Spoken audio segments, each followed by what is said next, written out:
Hey guys, Zero here, just with a quick game review. If you've, this is dedicated to my nephew Fernando. I just wanted to give you a quick peek about with all the stuff you could get for this game. If you've been living under a rock, then you didn't know that this game was released in like 2011, something like that. It's a Richard Garfield game. It's King of Tokyo, and this actually is the second edition. So this was re-released in 2016 after they had released King of New York in 2014. So, you know, King of Tokyo. This is actually, in all honesty, it's probably one of my favorite games. One of my favorite games in my collection right now.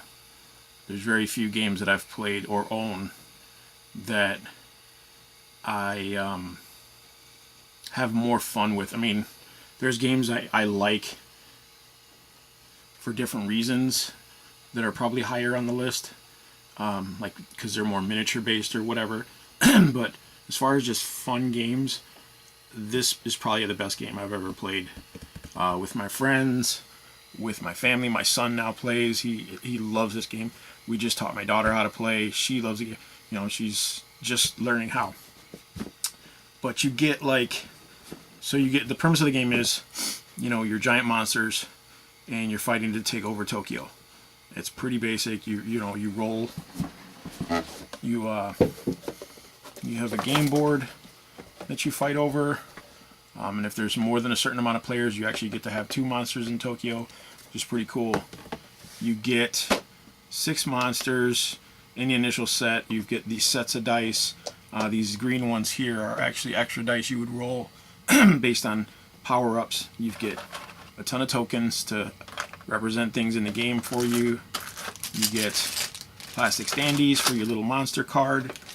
You get a bag of energy cubes to upgrade your monster or to buy power-ups. You get power-up cards that you have throughout the game. Stuff like Nova Beast. You get to keep this card after you pay 7 energy cubes. Your attacks smash all other monsters. Things like that. Like, really easy game to play, but hard to master. Really easy to teach. It's really basic. You could pretty much teach anybody this game that knows how to, that can roll dice and count. It's like a really fun Yahtzee. Then they released expansion packs for it. This being the first one, I believe. Excuse me. We'll get in a little closer. Excuse me. This is the Powerups expansion. Came with 1 more monster and cards to boost monster abilities, and it came up with evolution cards, which allowed you to develop your monster even further and customize them even more. So with evolution cards, you can play with either random cards that everyone can pull from, or you keep your own deck and evolve your monster with his own evolutions, which is pretty cool. They also came with costume cards, but this one doesn't have costume cards. Sorry, the next one did. But it even gives you the this is the updated version, so it gives you the power-ups for some of the newer monsters that came in the new set. And then we got the Halloween power-up expansion, which came with 2 characters. You got this guy, Pumpkin Jack, I believe. And then you've got this other character. It looks like Oogie Boogie from, I can't remember his name offhand, but Boogie Woogie, I guess his name is. And you get their evolution cards. They were the ones that actually provided costume cards, which allowed your monster to wear a costume, get special abilities. Cool thing was, other monsters could take these costumes from you. It also came with an expansion of dice, just different. Same amount as the original set, just orange and black. You know, if you wanted to, you know, roll different dice, which is cool. Those two expansions together really make the game interesting. You know, they make it more tactical, more dynamic. I find though, if you're playing with less people, you know, 3 or less, or even 4 or less, the game goes pretty fast if you if you're using these expansions. You play with 4, 5 or more, and you know, it takes longer, obviously. Then they started releasing individual expansions. And this was the first one. This is the Cthulhu expansion. So it says 001 on there.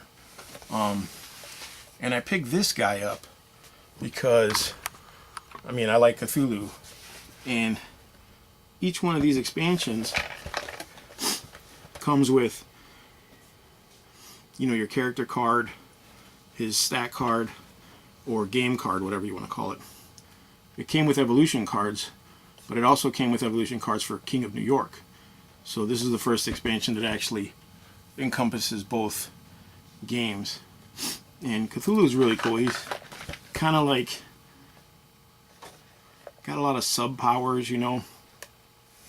Does a lot of like dice manipulation in the game and things like that, like influences other players as to whether or not they can, how many dice they can roll, things like that. And he has like insanity tokens, which really do cause a lot of mayhem in the game. Cultist tokens, which do stuff. It's pretty cool. He was a pretty cool expansion, and I kind of felt like, you know, it was just another cool addition to an already cool game. The second one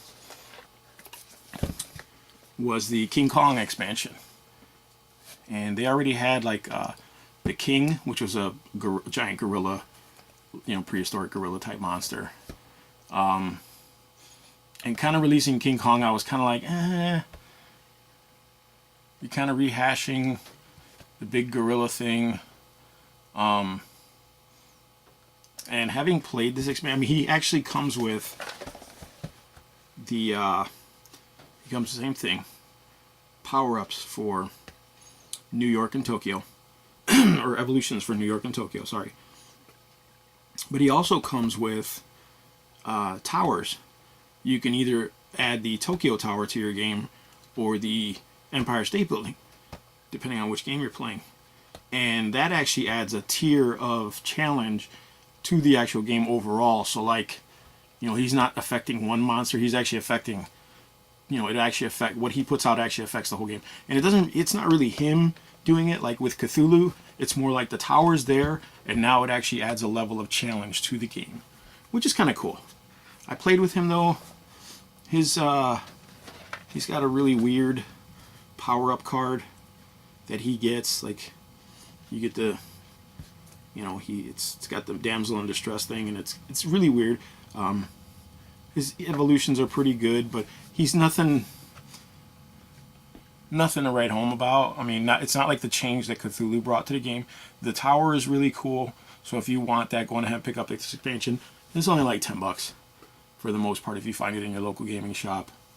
You know, maybe 15 at the most online. I got this because I'm a completist, and I like to have all the whatever I can get for the game. But probably would have avoided this one had I known everything that was in there. I'm not saying you should. I'm just saying, you know, he's not a preferable choice in the game. He's just a maybe slightly above average monster. Slightly. You know, nowhere near like Pumpkin Jack, you know, his capabilities and stuff after full evolution. He's good, he's just not that good. And the final expansion they just released is Anubis, God of the Dead. And again, I got it, I'm a completist, and I haven't actually opened this yet. I picked it up at Titan Games over there in Addison. I was at my buddy's house, we went over there and I saw it. I was like, you know what, let me just grab it. It says he comes with a fate dice, a fate die, which is interesting. I mean, actually, I'm assuming it's like a random event thing that happens when he rolls the die. He comes with curse cards. I'm sure that's something you put on your opponents. Golden Scarab card, I don't know what that is. And then 8 evolution cards, just like the others. 4 for one game and 4 for the other. So it'll be pretty interesting. I'm going to use this game hopefully this weekend with the guys, because we're going to do a gaming weekend. And I'm bringing Anubis. I'm actually bringing the whole set, because there's going to be at least 6 of us there at minimum. If my son goes, it'll be 7 of us. So it'd be really cool to see a lot of these monsters in the game. Really going at it. Especially if you got players who know how to play and strategize and things like that. Some people just like to go all out, do as much damage as they can, right off the bat. But in larger games, it's not as productive as building up some power-ups and then dealing damage to multiple people and stuff like that. So yeah, I just kind of wanted to share that with you guys. Again, I really like King of Tokyo. This is one of my favorite games of all time. It definitely has a really cool theme and atmosphere, very easy to play, easy to pick up, easy to teach, and it lends itself to like a good time. Like, I think I've won this game. I've won at this game maybe out of the 100 times I've played, I've probably won like 5 times. But every single time I play, whether I win or lose, I have a good time. Like, it's just a fun game. There's maybe 1 or 2 times that I've actually played that I didn't have a good time, and it was probably most likely because of player issues. Like, people who were playing the game they were just being bitches or complaining or just making it all around difficult for everybody else to have a good time. And that was one of those, it's unavoidable. I was like, all right, well, let's just call it a day and let that be that. But for the most part, this game, given people putting in the effort, is a fun game. It's a good game to play. It's not very expensive. You can pick up the core set at Target even. I mean, the expansions and all these other things, you have to go to a gaming shop.